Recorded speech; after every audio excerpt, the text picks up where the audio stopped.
Hello प्यारे विद्यार्थियों, हम मार्क्सवादी विचारधारा को पढ़ रहे थे और मार्क्सवादी विचारधारा के अंतर्गत मार्क्सवाद का अर्थ और द्वंद्वात्मक भौतिकवाद को पढ़ लिया था। आज की क्लास में हम पढ़ेंगे ऐतिहासिक भौतिकवाद। तो जो पिछली क्लास में अपने द्वंद्वात्मक भौतिकवाद पढ़ा था, जिसमें अपने सृष्टि के विकास क्रम को पढ़ा था कि सृष्टि का विकास किस प्रकार से हुआ था और सृष्टि के विकास का मूल तत्व क्या था, उसके बारे में अपने चर्चा की थी।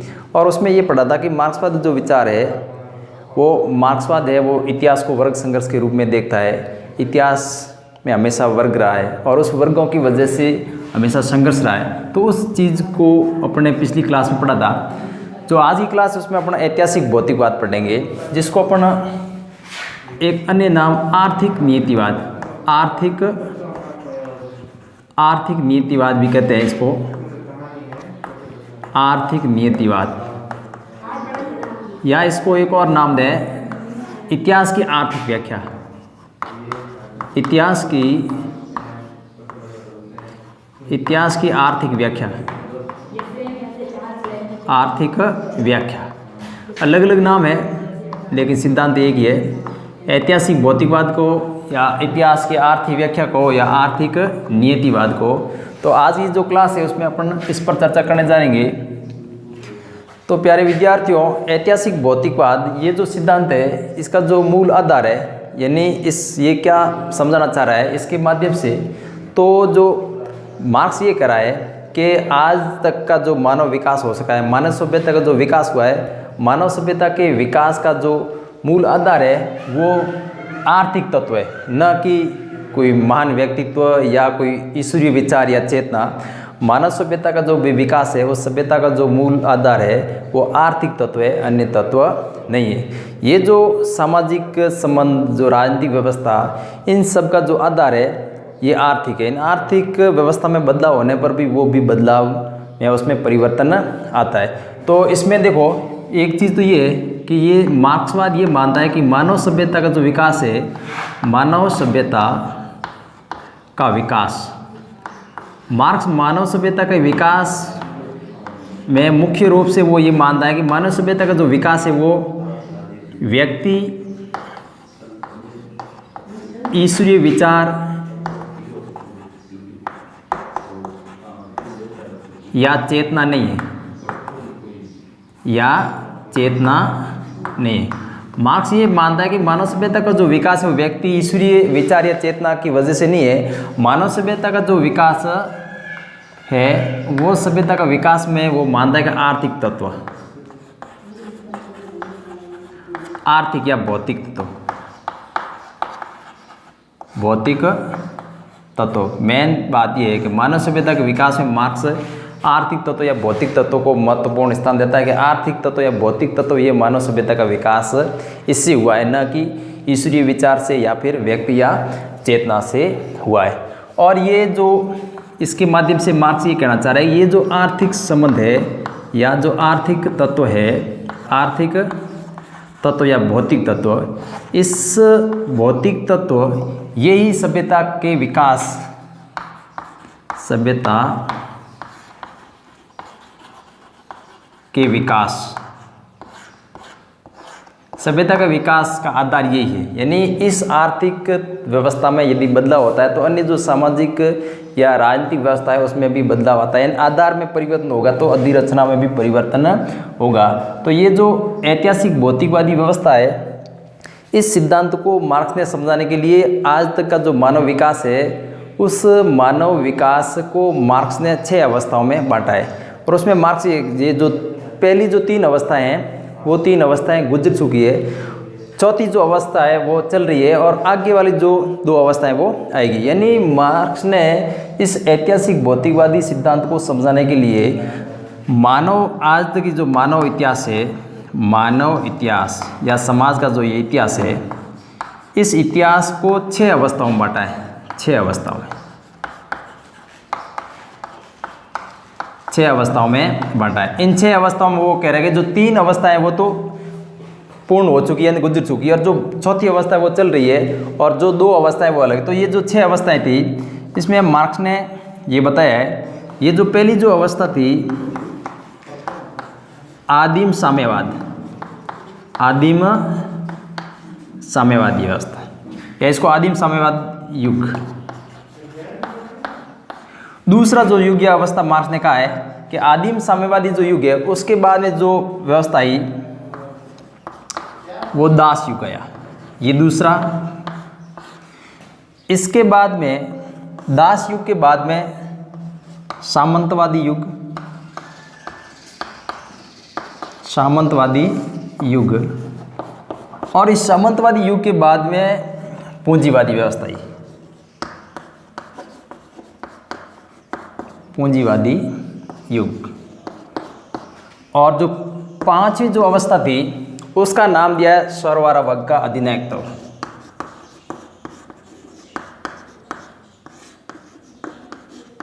वर्ग का अधिनायकत्व।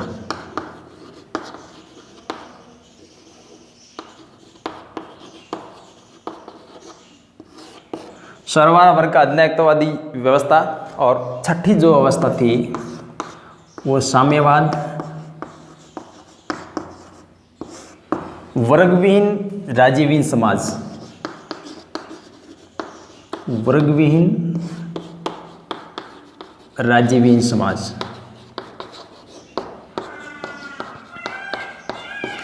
तो विद्यार्थियों ये 6 अवस्थाएं जिनका चित्रण मार्क्स ने किया है। मार्क्स ने ऐतिहासिक भौतिकवाद या आर्थिक नियतिवाद जो सिद्धांत था उसको समझाने के लिए मानव इतिहास में आज तक का जो इतिहास की व्यवस्था थी उसको 6 अवस्थाओं में बांटा। समझ में आ गया? अब मार्क्स ये कह रहा है ये जो पहली 3 अवस्थाएं, ये जो पहली 3 अवस्थाएं ये गुजर चुकी है। क्लियर? 3 अवस्थाएं आदिम साम्यवादी युग, दास युग और सामंतवादी युग गुजर चुकी है। अब मार्क्स ये कह रहा है ये जो चौथी अवस्था है ये अभी वर्तमान में चल रही है, ये वर्तमान में चल रही है पूंजीवादी युग। अब मार्क्स ये कहते हैं इस वर्तमान की जो पूंजीवादी व्यवस्था है इस पूंजीवादी व्यवस्था को समाप्त किया जाएगा मजदूरों के द्वारा क्रांति के माध्यम से। अब जब ये पूंजीवादी व्यवस्था समाप्त हो जाएगी तो उसके बाद में जो व्यवस्था आएगी ये व्यवस्था है वो सरवारा वर्ग का अधिनायकत्व व्यवस्था आएगी। और इस सरवारा वर्ग के अधिनायक व्यवस्था के बाद में इस व्यवस्था में पूंजीपतियों के शेष अवशेषों को समाप्त किया जाएगा और उसके बाद में साम्यवादी व्यवस्था का आधार तैयार किया जाएगा। और धीरे धीरे ये व्यवस्था है वो साम्यवाद में बदल जाएगी, राज्य की समाप्ति हो जाएगी।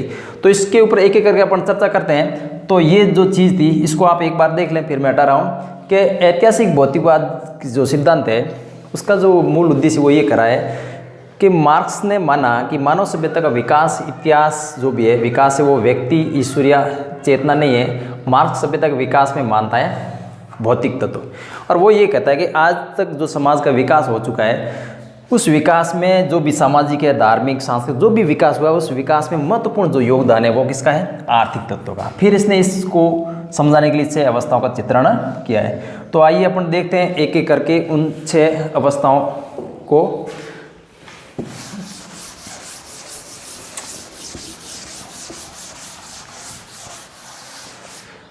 छह अवस्थाएं, चलो शुरू करते हैं। 1 नंबर आदिम साम्यवाद, आदिम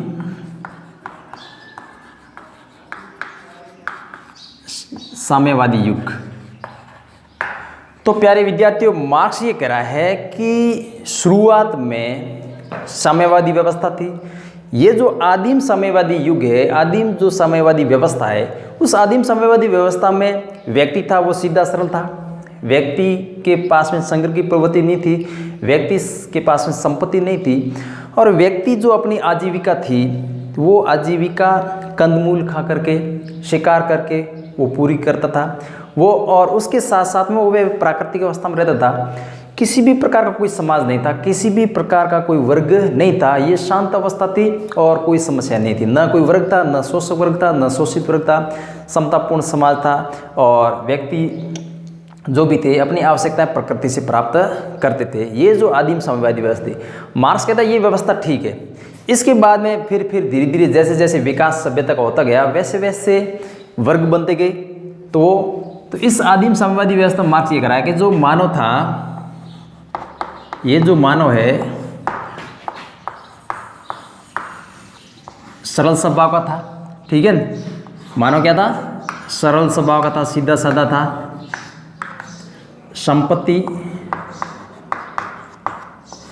संपत्ति नहीं थी, यानी संग्रह की प्रवृत्ति मानव में बिल्कुल नहीं थी, ठीक है ना। कोई वर्ग नहीं था, कोई वर्ग नहीं, और वो अपनी आवश्यकताएं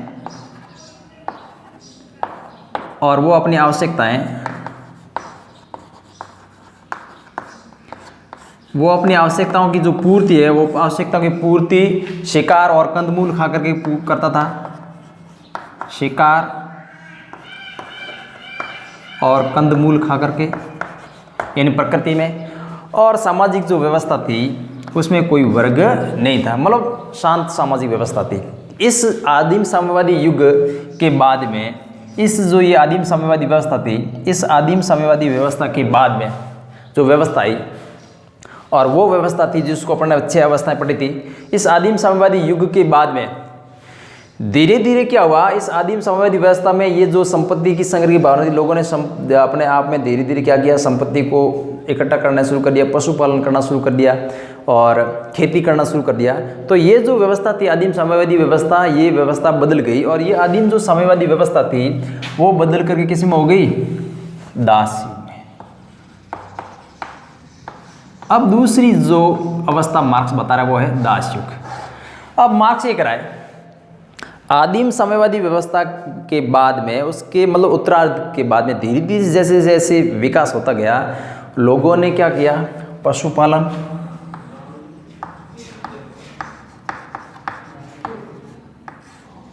व कृषि का विकास। अब क्या हुआ, लोगों ने एक जगह पर रहना शुरू कर दिया, लोगों ने खेती करनी शुरू कर दी, पशुपालन करना शुरू कर दिया। जब व्यक्ति एक जगह पर रहने लगे तो वो उस क्षेत्र विशेष वो उसका खुद का हो गया। अब जो पशुपालन थे, पहले पशुपालन नहीं हो रहा था आदिम साम्यवादी व्यवस्था में, तो पशुपालन शुरू कर दिया, खेती शुरू कर दी। तो क्या हुआ, लोगों में क्या हो गई? संग्रह की प्रवृत्ति हो गई। किसकी प्रवृत्ति हो गई? संग्रह की प्रवृत्ति। अब जब संग्रह की प्रवृत्ति हुई तो किसका विकास हुआ? संपत्ति हो गई। अब जब संपत्ति हो गई तो मूल समस्या यहीं पर है, संपत्ति ही मूल हर समस्या का जड़ है। अब जब संपत्ति शुरू हो गई तो समाज में एक वर्ग था उसके पास में संपत्ति आनी शुरू हो गई, उसके पास में उसने संसाधन जो भी थे, उन संसाधनों पर, उत्पादन के साधनों पर उसका नियंत्रण होता गया। यहाँ पर तो उत्पादन के साधन कोई थे नहीं, विशेष तौर से यहाँ पर जो व्यक्ति थे वो क्या करते थे? अपनी आवश्यकता पर प्रकृति से पूरी करते थे, और वो जो थे वो औजार, उसका जो मूल जो उत्पादन के साधन थे आदिम साम्यवादी व्यवस्था में, जो उत्पादन के साधन थे वो औजार ही थे।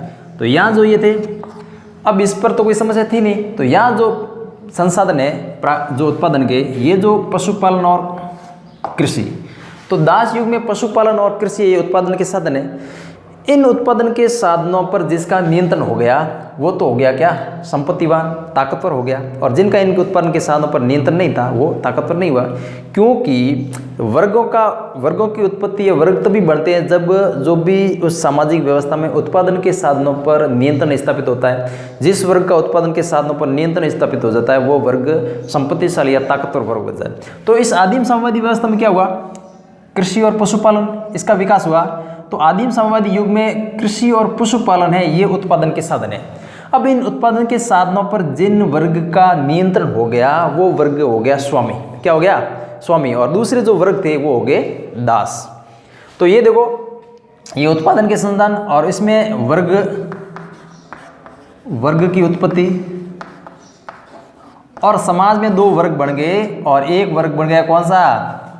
स्वामी। और दूसरा वर्ग कौन हो गया? दास। प्यारे विद्यार्थियों, ये स्वामी और ये दास।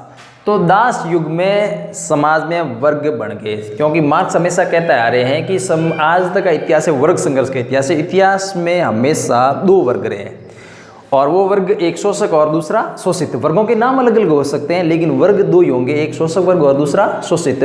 तो प्यारे विद्यार्थियों, दास युग में दो वर्ग बढ़ गए, एक स्वामी वर्ग जिसने उत्पादन के साधनों पर नियंत्रण स्थापित कर लिया और दूसरा हो गया दास जो इसके अधीन है। अब आपको यहाँ बताना है कमेंट करके, बिल्कुल सीधी सी बात है, ये स्वामी वर्ग और ये दास, इसमें शोषक वर्ग कौन सा है और शोषित वर्ग कौन सा, ये आपके लिए प्रश्न है। बिल्कुल सीधी से है कि एक शोषक वर्ग और दूसरा शोषित वर्ग, ठीक है। तो यहाँ ये जो स्वामी ये शोषक वर्ग और ये दास है वो शोषित वर्ग, शोषक वर्ग और दूसरा शोषित वर्ग, ये हो गया। तो ये व्यवस्था हो गई, दास युग हो गया। अब दास युग के बाद देखो, ये व्यवस्था शायद आपको समझ में आ गई होगी। आदिम साम्यवादी व्यवस्था के बाद दास युग गया। दास युग में क्या क्या मेन परिवर्तन हुए वो आप लोगों को यहाँ लिखा है। कृषि और पशुपालन का विकास हुआ, लोगों में संग्रह की प्रवृत्ति हुई, संपत्ति की भावना उत्पन्न हुई और इस उत्पादन के साधनों पर एक वर्ग विशेष का अधिकार हो गया। जिसका वर्ग विशेष पर अधिकार हो गया वो स्वामी और जो वंचित रहेगा वो दास। ये जो शोषक वर्ग है और ये शोषित वर्ग है।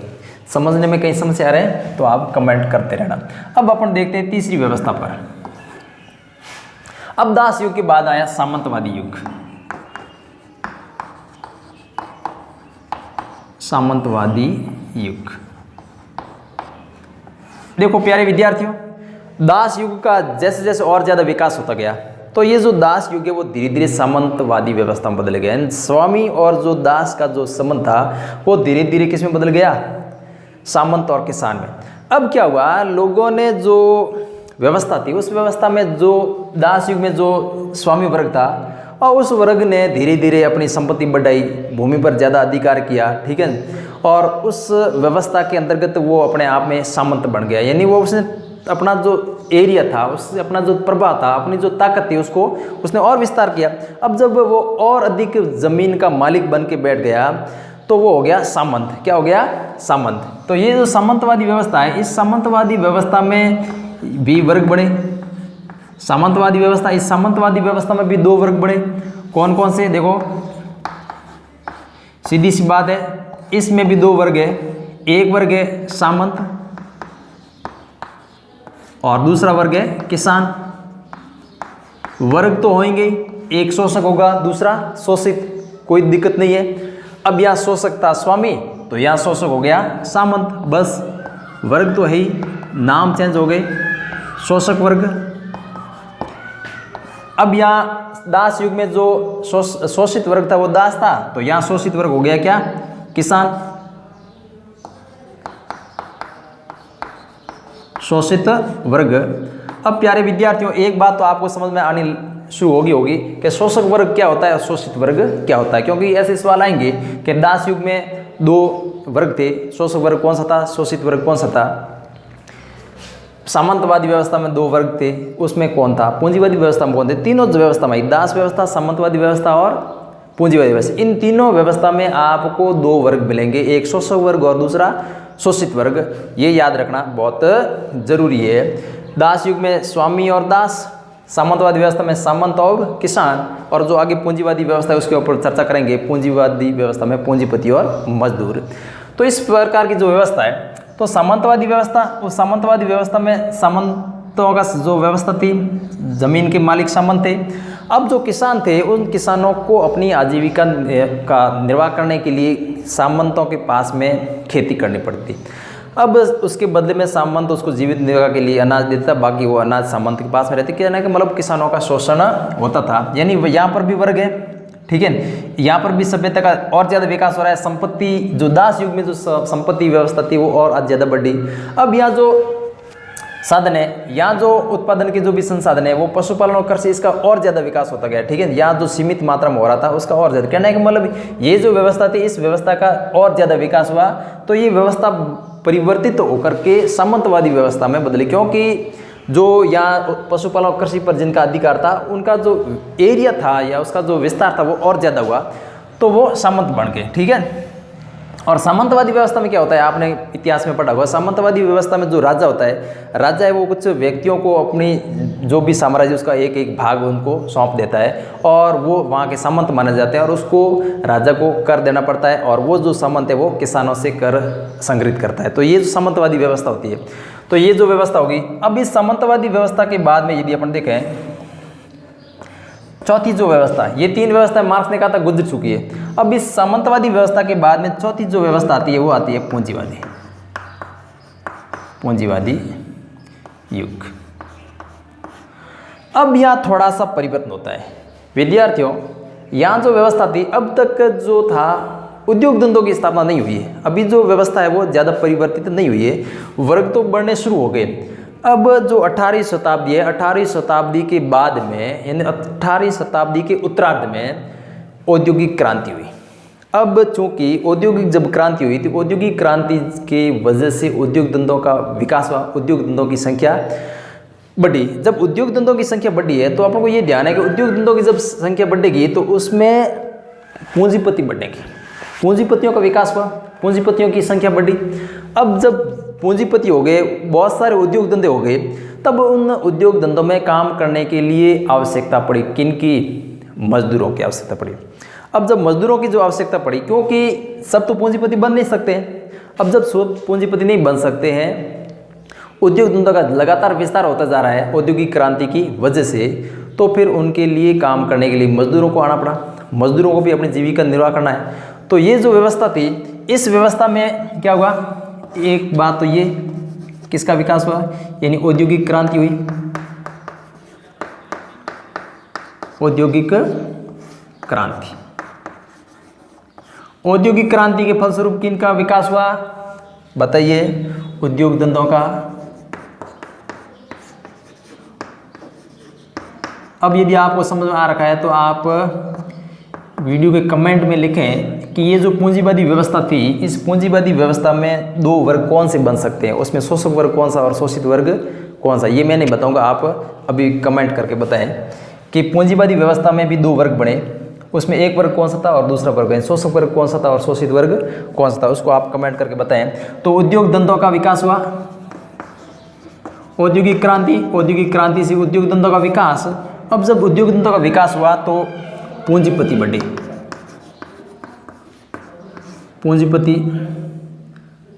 पूंजीपतियों की संख्या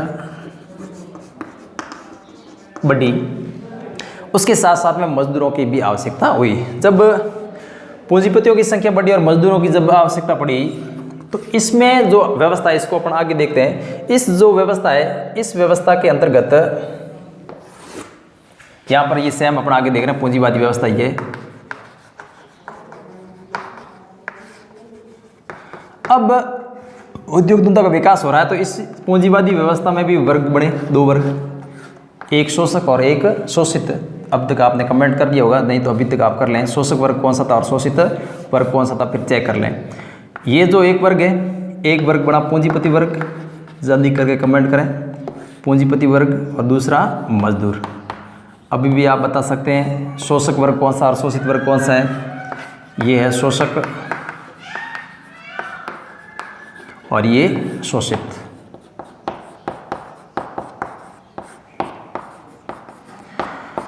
ये हुई बात। उद्योग धंधों का विकास, पूंजीपति बढ़े, मजदूरों की संख्या बढ़ी, मजदूरों का शोषण होने लगा, ठीक है। फिर सामाजिक व्यवस्था में शोषक वर्ग और शोषित वर्ग की जो परंपरा चली आ रही है वो भी इसी व्यवस्था में भी आ रही है। और यहाँ जो नाम चेंज हो गया और यहाँ जो स्वामी और दास था, ये जो संबंध था, ये यहाँ पर संबंध क्या हो गया, पूंजीपति और मजदूर। तो शोषक वर्ग हो गया पूंजीपति और मजदूर वर्ग है वो शोषित वर्ग हो गया, यानी ये जो पूंजीवादी व्यवस्था है। तो मार्क्स ये कह रहा है कि वर्तमान में ये पूंजीवादी व्यवस्था चल रही है और इस पूंजीवादी व्यवस्था को समाप्त किया जा सकता है। इस पूंजीवादी व्यवस्था को समाप्त करने के लिए मजदूरों को संगठित होकर के क्या करनी पड़ेगी, क्रांति। जो अपने शुरुआत में अपने एक मैंने आपको बताया होगा मार्क्सवाद की विचारधारा के अर्थ में कि मार्क्सवाद ने दुनिया के मजदूरों को संगठित होकर के क्रांति करने का आह्वान किया और उनको प्रोत्साहित करने के लिए, उसमें जोश भरने के लिए उसने एक नारा दिया था, दुनिया के मजदूरों एक हो जाओ, मेरे साथ आओ, लूटो और खाओ, तुम्हारे पास खोने के लिए बेड़ियां और पाने के लिए पूरा संसार है, तो मजदूरों ने संगठित होकर, दुनिया के मजदूरों ने संगठित होकर के वो क्रांति करेंगे और क्रांति के माध्यम से इस पूंजीवादी व्यवस्था को समाप्त किया जा सकता है। और फिर मार्क्स कह रहे हैं इस पूंजीवादी व्यवस्था को समाप्त करेंगे तो इस पूंजीवादी युग के समाप्त के बाद में एक नया युग आएगा और उस अवस्था का नाम मार्क्स ने दिया है सर्वहारा वर्ग का अधिनायकत्व शासन व्यवस्था। उस सर्वहारा वर्ग के अधिनायकत्व की जो शासन व्यवस्था है वो चीज़ क्या है उसको अपन देखते हैं। ये जो सर्वहारा वर्ग का जो अधिनायकत्व, अब ये चौथी व्यवस्था होगी, अब ये पांचवी।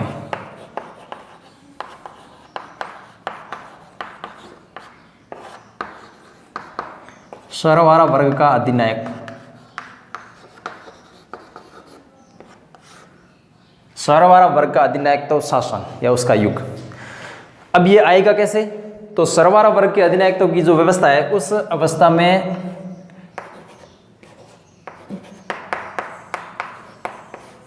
पूंजीपति जो युग है, पूंजीपतिवादी युग के उत्तरार्ध के अंतर्गत क्रांति की जाएगी पूंजीपतियों के विरुद्ध। और ये जो क्रांति है, क्रांति करेंगे कौन? मजदूर। पूंजीपतियों के विरुद्ध क्रांति की जाएगी मजदूरों के द्वारा। और ये मजदूरों के द्वारा जब क्रांति की जाएगी तो ये हो जाएगा पूंजीपति वर्ग हो जाएगा समाप्त। समाप्त कौन होंगे? पूंजीपति। जब पूंजीपति समाप्त हो जाएंगे तो फिर कौन सा युग आएगा? पूंजीपति जब समाप्त हो जाएंगे तो युग स्थापित हो जाएगा सर्वहारा वर्ग का अधिनायकत्व। अब मार्क्स यहाँ ये करा है कि जो सर्वहारा वर्ग का जो अधिनायकत्व शासन है, इस अधिनायकत्व व्यवस्था में दो बातें होगी। इसको अपन दोबारा अलग से देखते हैं, इसको आप स्क्रीनशॉट ले लें। आदिम साम्यवादी व्यवस्था, दास युग, सामंतवादी युग और पूंजीवादी युग, ये चार व्यवस्थाएं थी। इसको अपन अच्छे से समझ चुके हैं। आगे मैं इसको हटा रहा हूँ और उसके बाद में सर्वहारा वर्ग को अधिनायकत्व व्यवस्था को पढ़ेंगे। तो देखो, अब पूंजीवादी व्यवस्था के बाद में आगे अपन पांचवी व्यवस्था के बारे में पढ़ रहे थे। पांचवी व्यवस्था,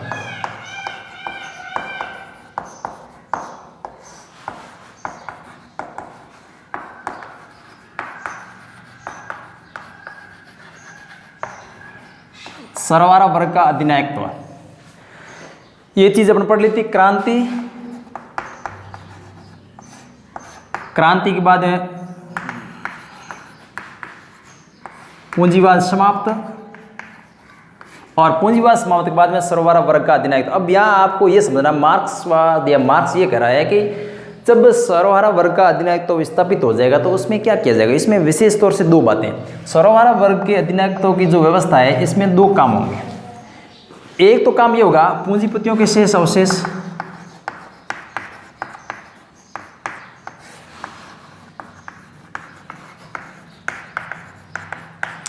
पूंजीपतियों के अवशेषों की समाप्ति, एक तो काम होगा ये पूंजीपतियों के, क्योंकि ये जो सर्वहारा वर्ग का अधिनायकत्व तो जो शासन है ये संक्रमणकालीन व्यवस्था है। पूंजीवाद और वर्गविहीन राज्यविहीन समाज, जिसको साम्यवाद कहते हैं, पूंजीवाद और साम्यवाद के मध्य की जो स्थिति है, ये जो स्थिति है वो सर्वहारा वर्ग का अधिनायकत्व व्यवस्था होगी। और इस व्यवस्था को मार्क्स ने कहा है संक्रमणकालीन व्यवस्था। क्या नाम दिया है? संक्रमणकालीन व्यवस्था। ठीक है। अब इस संक्रमणकालीन व्यवस्था में दो काम हो रहे हैं। एक तो पूंजीपतियों के शेष अवशेष, क्योंकि किसी भी व्यवस्था को एक साथ में समाप्त नहीं किया जा सकता। हर कोई व्यवस्था है उसके गुण या उसके विचार वो थोड़े थोड़े धीरे धीरे करके या तो बढ़ते हैं या फिर धीरे धीरे करके घटते हैं। कहने का मतलब यहाँ देखो, इस जो व्यवस्था है, इस संक्रमणकालीन व्यवस्था में पूंजीवाद के जो अवशेष है वो धीरे धीरे समाप्त होते जाएंगे और जो वर्गविहीन राज्यविहीन साम्यवाद की स्थापना के जो अवशेष वो धीरे धीरे बढ़ेंगे। कहने का मतलब एक व्यवस्था की समाप्ति और दूसरी व्यवस्था की शुरुआत, ये जो व्यवस्था होती है वो संक्रमणकालीन व्यवस्था होती है। और मार्क्स ने इस संक्रमणकालीन व्यवस्था को सर्वहारा वर्ग का अधिनायकत्व व्यवस्था की है। इसमें मजदूरों का शासन होगा, ये ध्यान रखना है। इसमें मजदूरों का शासन होगा और मजदूर है वो पूंजीपतियों के अवशेष को समाप्त करेंगे। एक तो काम करेंगे ये, और दूसरा जो काम करेंगे साम्यवाद का आधार तैयार करेंगे।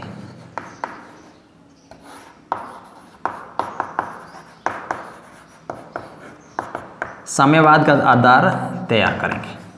ये दो काम करेंगे। विद्यार्थियों ये बात आप ध्यान रखेंगे, सर्वहारा वर्ग के अधिनायकवादी व्यवस्था में आप लिखेंगे कि मजदूर क्रांति के माध्यम से पूंजीवाद को समाप्त करते हैं और उसके बाद में सर्वहारा वर्ग के अधिनायकत्व की व्यवस्था की स्थापना होती है। और उस सरबराह वर्ग के अधिनायकत्व व्यवस्था में दो काम होंगे, एक पूंजीपतियों के शेष अवशेष को समाप्त करेंगे और एक साम्यवाद का आधार स्थापना। साम्यवाद के आधार स्तर का मतलब हुआ वर्गविहीन राज्यविहीन समाज की स्थापना। ये जो व्यवस्था है ये संक्रमणकालीन व्यवस्था है। संक्रमणकालीन व्यवस्था, क्योंकि मार्क्स यहां तक आकर रुकना नहीं चाहता। मार्क्स का उद्देश्य ये नहीं है कि पूंजीवादी व्यवस्था को समाप्त कर देना, उसकी जगह मजदूरों का शासन था। मार्क्स का ये कभी भी टारगेट नहीं रहा। मार्क्स का जो टारगेट था वो ये रहा था कि हमेशा कोई वर्ग रहना ही नहीं चाहिए। अब नहीं तो फिर ये हो गया, पूंजीवाद खत्म हुआ तो ये शासन हो गया, इनमें राज्य और वर्ग रहना ही नहीं चाहिए। तो मार्क्स इस व्यवस्था को और आगे बढ़ाना चाहता है। तो इस संक्रमणकालीन अवस्था में ये दो काम हो गए और ये जो शासन है ये सर्वहारा वर्ग का। सर्वहारा वर्ग मार्क्स ने मजदूर वर्ग का दूसरा नाम दिया है सर्वहारा। आपके दिमाग में ये भी आ गया कि सर्वहारा क्या चीज़ है, तो सर्वहारा वर्ग का नाम मार्क्स ने मजदूर वर्ग दिया है। तो ये हो गया सर्वहारा वर्ग के अधिनायकत्व की जो शासन व्यवस्था है। इस अधिनायकत्व की शासन व्यवस्था के बाद है अब जो छठी अवस्था आएगी उसको मार्क्स ने कहा है वर्गविहीन राज्यविहीन समाज। यानी इस संक्रमणकालीन अवस्था में जो मजदूरों का जो शासन है इसमें धीरे धीरे पूंजीवाद के अवशेष समाप्त होंगे और साम्यवाद की स्थापना होगी। और वो जो समाज आएगा उस समाज में किसी भी प्रकार की जो छठी व्यवस्था है इसके बाद में वर्गविहीन समाज, जिसको अपन साम्यवाद कहेंगे, इस साम्यवादी व्यवस्था में किसके बाद है, पांचवी अवस्था के बाद छठी अवस्था आएगी। और इस साम्यवादी व्यवस्था में वर्गविहीन राज्यविहीन समाज की स्थापना है।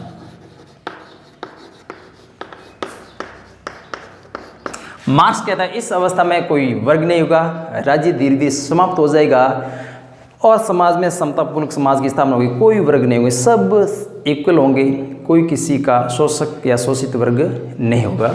तो ये जो व्यवस्था थी मार्क्स ने अपने कल्पना के माध्यम से ये बात है। तो मेरे ख्याल से आपको समझ आ गया कि मार्क्स ने ऐतिहासिक भौतिकवाद के माध्यम से ये समझाने की कोशिश की है कि जो इतिहास है वो इतिहास हमेशा वर्ग संघर्ष का इतिहास रहा है। इतिहास में हमेशा दो वर्ग रहे हैं और इन वर्गों की जो ये माथापच्ची है, ये वर्गों के संबंध में जो भी ये धारणा है, जो भी ये व्यवस्था चल रही है, इन सब व्यवस्थाओं के पीछे मूल कारण है वो आर्थिक तत्व है।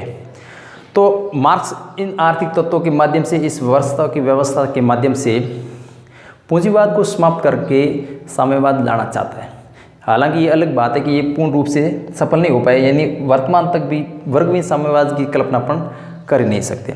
अब इसके बाद अपन थोड़ी एक चीज़ रही है, ये जो अपने ऐतिहासिक भौतिकवादी सिद्धांत को पढ़ा, इस ऐतिहासिक भौतिकवादी सिद्धांत के निष्कर्ष अपन पढ़ ले, इससे क्या निष्कर्ष निकलते हैं। यानी ऐतिहासिक भौतिकवाद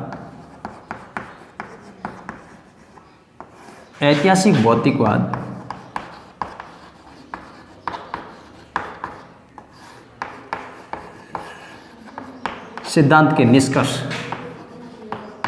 जो भी अपन अभी 6 अवस्थाएं पढ़ी है, अब तक ऐतिहासिक भौतिकवाद के अंतर्गत जो भी पढ़ा उसका निष्कर्ष क्या निकलता है। तो पहली चीज, ऐतिहासिक भौतिकवाद के माध्यम से इसका जो पहला निष्कर्ष है, मार्क्स ये कराए कि ऐतिहासिक भौतिकवाद के माध्यम से ये निष्कर्ष निकलता है कि मानव सभ्यता का जो विकास है, मानव सभ्यता का विकास है वो किसी हुआ है, आर्थिक या भौतिक तत्व से। एक तो बात है ये, मानव सभ्यता का विकास, मार्क्स ये मानता है कि मानव सभ्यता का विकास है, उस विकास में आर्थिक तत्वों का महत्वपूर्ण योगदान रहा है, न कि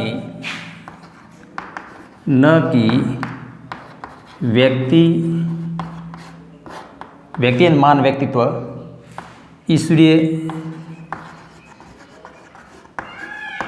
ईश्वरीय सिद्धांत या फिर चेतना। मार्क्स कह रहा है कि विकास है वो आर्थिक तत्वों के माध्यम से हुआ है। मार्क्स ये नहीं मानता कि किसी मान व्यक्तित्व का परिणाम है या ईश्वरीय चेतना की परिणाम है, ईश्वरीय रचना की परिणाम है। मानव सभ्यता के विकास में मार्क्स ये मानता है कि ये आर्थिक तत्व है। एक चीज़ तो ये। दूसरा, अब मार्क्स ये करा है समाज के अंतर्गत ये जो आर्थिक तत्व है, समाज या राज्य में जिसका आर्थिक तत्वों पर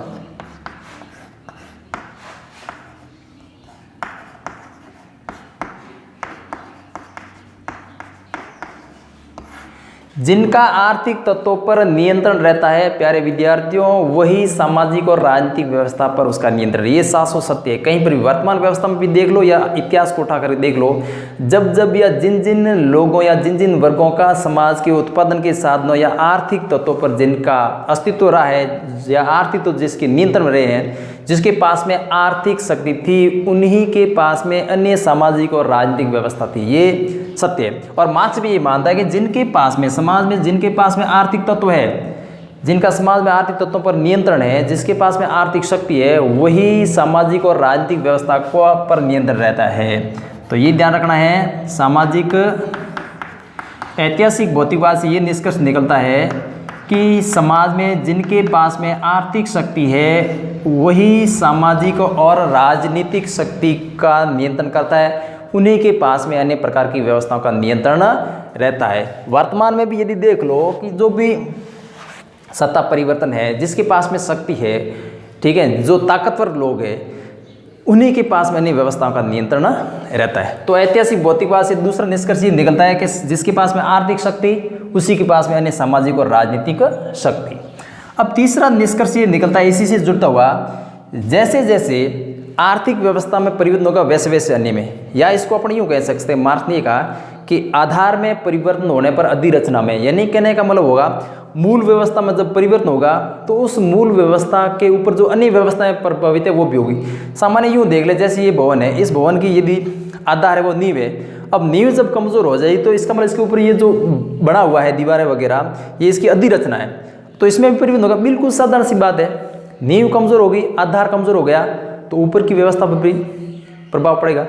यूं ही क्यों मार्क्स ये करा है कि यदि समाज की मूल व्यवस्था है, जो मार्क्स ने आर्थिक व्यवस्था बताई है, इस आर्थिक व्यवस्था में यदि परिवर्तन होगा तो सामाजिक और राजनीतिक व्यवस्था भी परिवर्तित होगी। कहने का मतलब है आर्थिक जो व्यवस्था है या आर्थिक तत्व है में परिवर्तन, आर्थिक व्यवस्था में परिवर्तन होता है तो अन्य व्यवस्थाओं में भी होगा। या मैं शॉर्ट लिख देता हूं, अन्य में भी परिवर्तन का मतलब अन्य सामाजिक व्यवस्था है या राजनीतिक व्यवस्था है। कहने का मतलब मार्क्स ने आर्थिक व्यवस्था इसको आधार माना और उसके ऊपर वाले को अधिरचना माना है। तो ये तीन चीजें, तीन निष्कर्ष निकले। अब देखो, अब मार्क्स ये कराए चौथी बात, ऐतिहासिक भौतिकवाद जो सिद्धांत अपने पढ़ा था, उस सिद्धांत में एक सामान्य से बात निकल करके आपने भी गौर किया होगा कि आदिम साम्यवादी व्यवस्था को छोड़ दो तो दास युग को देखें या सामंतवादी युग को देखें या फिर पूंजीवादी व्यवस्था को देखें, तो इसमें हमेशा संघर्ष चलता रहता है। एक तरफ शोषक वर्ग और दूसरी तरफ शोषित वर्ग। ठीक है, ये अलग बात है कि शोषक वर्ग और शोषित वर्ग के नाम अलग अलग हो गए। दास युग में अलग था, दास और स्वामी था। सामंतवाद युग में सामंत और किसान थे। पूंजीवाद युग में पूंजीपति और मजदूर थे। लेकिन ये संघर्ष था, वो चलता आ रहा है। तो एक निष्कर्ष ये निकलता है कि मार्क्स ये कह रहा है कि अब तक का इतिहास है, अब तक के इतिहास को यदि आप उठा करके देख ले, इतिहास हमेशा, इतिहास में क्या रहा है? वर्ग संघर्ष रहा है। इतिहास में हमेशा वर्ग संघर्ष रहा है, एक शोषक वर्ग और दूसरा शोषित वर्ग। इस सिद्धांत से ये भी निष्कर्ष निकलता है। ठीक है, एक शोषक वर्ग और दूसरा शोषित वर्ग। अब इस सिद्धांत से आखिर में एक और निष्कर्ष निकलता है। ये सिद्धांत ये कहना चाहता है, ये सिद्धांत ये संदेश देना चाहता है, मार्क्स इसके माध्यम से ये संदेश देना चाहता है कि ये जो वर्ग संघर्ष की सिद्धांत है या जो शोषण और शोषणकारी जो व्यवस्था है, इस व्यवस्था को समाप्त किया जा सकता है। और वो व्यवस्था है, उसको समाप्त करने के लिए मार्क्स कह रहा है कि मजदूर वर्ग जो भी है वो क्रांति करेंगे। क्रांति के माध्यम से इस व्यवस्था को, शोषणकारी व्यवस्था को समाप्त किया जा सकता है। और उस समाप्त होने के बाद में एक वर्गविहीन राज्यविहीन समाज की स्थापना की जाएगी। ये इसका निष्कर्ष या सार है। यानी इतिहास में वर्ग संघर्ष, और फिर ये करेंगे इस संघर्ष को क्या किया जा सकता है। शॉर्ट बातें लिख रहा हूँ, आप समझते रहना। इस संघर्ष को क्या किया जा सकता है? समाप्त किया जा सकता है। और समाप्त कैसे किया जाएगा? क्रांति के माध्यम से। कैसे किया जाएगा? क्रांति के माध्यम से। और क्रांति के बाद में फिर वर्गविहीन राज्यविहीन समाज की स्थापना होगी, जिसको अपन यहाँ पढ़ा है।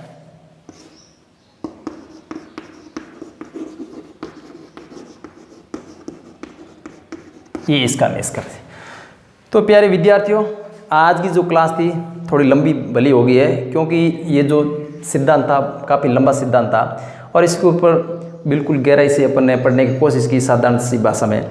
और थोड़ा सा इसको एक बार देख लेते हैं कि ऐतिहासिक भौतिकवाद सिद्धांत क्या है। ऐतिहासिक भौतिकवाद सिद्धांत के माध्यम से मार्क्स ये कहना चाहता है कि इतिहास में या इतिहास का जो भी आज तक व्यवस्था को यदि अपन देखें तो इतिहास वर्ग संघर्ष का इतिहास रहा है। इस आज तक की मानव सभ्यता का जो विकास है वो विकास है, उसके मूल में आर्थिक तत्व है, ये भी मार्क्स मानता है। और मार्क्स ये भी कहता है कि इस जो आर्थिक व्यवस्था है, इस आर्थिक व्यवस्था को परिवर्तित करके वर्गहीन समाज की स्थापना की जा सकती है। तो मार्क्स ने जो द्वंद्वात्मक भौतिकवाद सिद्धांत दिया था उसमें एक बात कही थी कि इतिहास में जो भी बातें हैं, इतिहास है उसको वर्ग संघर्ष के रूप में देखा जा रहा है, तो उसको सही समाधान भी उसका निकाला जा सकता है। उसके लिए उसने इस व्यवस्था को समझाने के लिए आज की जो व्यवस्था है, आज तक के मानव सभ्यता की जो विकास है, उसको उसने 6 अवस्थाओं में बांटा है। उन 6 अवस्थाओं में से अपन ने एक एक करके सबको पढ़ा था, जिसमें मार्क्स ने कहा था प्रारंभिक 3 अवस्थाएं हैं वो गुजर चुकी है, 4थी अवस्था पूंजीवाद चल रही है और 5वीं अवस्था और 6ठी अवस्था आएगी। और उसके बाद में पढ़ा था कि इसके निष्कर्ष क्या है विशेष तौर से। तो ऐतिहासिक भौतिकवाद के निष्कर्ष में ये था, मेन आपको ये देखना है कि ऐतिहासिक भौतिकवादी में मार्क्स ये मानते हैं कि मानव सभ्यता का विकास का आधार क्या है, आर्थिक तत्व। दूसरा एक दूसरे से जुड़े आर्थिक तत्व, फिर आप लोग देखा है जिसका आर्थिक तत्व पर नियंत्रण है उसका अन्य सामाजिक व्यवस्था में भी नियंत्रण है। फिर मार्क्स ये कह रहा है, ये सिद्धांत ये कह रहा है कि आर्थिक व्यवस्था में परिवर्तन होगा तो अन्य व्यवस्था में भी परिवर्तन होगा। और फिर ये कह रहा है इतिहास हमेशा वर्ग संघर्ष का इतिहास रहा है और इतिहास में हमेशा 2 वर्ग रहे हैं, एक शोषक वर्ग और दूसरा शोषित वर्ग। और फिर ये कह रहा है कि इसको समाप्त किया जा सकता है, उसके लिए मार्क्स क्रांति का सहारा लेता है और उसके बाद में वर्गविहीन राज्यविहीन समाज की स्थापना इनका अंतिम उद्देश्य है। तो प्यारे विद्यार्थियों, किसी भी प्रकार की समस्या समझने में समस्या आ रही है या फिर और कोई भी प्रश्न है तो आप इस कमेंट बॉक्स में लिखें, उसका समाधान अगली क्लास में आपको मिल जाएगा। तो आज का प्रश्न ये है, निबंधात्मक मार्क्स का ऐतिहासिक भौतिकवाद सिद्धांत को समझाया, इतिहास की आर्थिक व्याख्या का सिद्धांत क्या है, आर्थिक नियतिवाद क्यों है। आर्थिक नियतिवाद का मतलब ये इसको इसलिए कहा जाता है कि आर्थिक नियतिवाद यानी मूल तत्व है वो आर्थिक तत्व को ये मानता है। दूसरा छोटे सवाल जिसको हमने कहा था, जो आदिम साम्यवादी व्यवस्था के बाद में जो वर्गों वाली जो व्यवस्था है उसको छोड़ में लेंगे कि जो दास युग था उसमें शोषक वर्ग शोषित वर्ग कौन से थे उसको आप प्रश्न करेंगे। सामंतवादी व्यवस्था के शोषक और शोषित वर्ग और पूंजीवादी व्यवस्था के शोषक और शोषित वर्ग। तो आज की क्लास में अपने ऐतिहासिक भौतिकवाद सिद्धांत को पढ़ा, अगली क्लास में अपने वर्ग संघर्ष के सिद्धांत को पढ़ेंगे। तो आज की क्लास में इतना ही।